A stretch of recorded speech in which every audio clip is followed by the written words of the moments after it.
नमस्कार, मायमावली हिंदी समाचार में आपका स्वागत है और मैं हूं शेख इस्माइल। आज बेला मंडल के कोमरामभीम कॉम्प्लेक्स में आदिवासी वेलफेयर परिषद की एक नई committee district secretary Madavi Gangaram और राय सेंटर प्रेसिडेंट कोरंगा सोनेराव की लीडरशिप में बनाई गई। इस मौके पर डिस्ट्रिक्ट सेक्रेटरी मड़ावी गंगाराम ने बात की।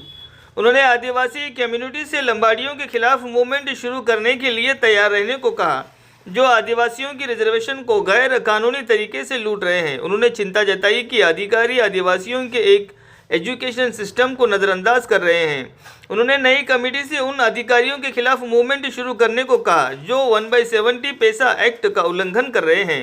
नई committee honorary president Madavi Sekram Kudmate Shatrughna और president Kodapa Ravindra, vice president Atram Fakru Siram Kushal Rao और general secretary Mesram Jangu, treasurer Kodapa Dinesh, adviser Koranga Govind Rao, after Isru Koranga Jangshav, secretary Netham Gulab और कोड़ापा जयवंत राव, मड़ावी प्रमोद वेडमा फगरू, मेंबर परचाकी गणेश, सीधाम संजीव, वेडमा मारुति, गोडाम किशोर।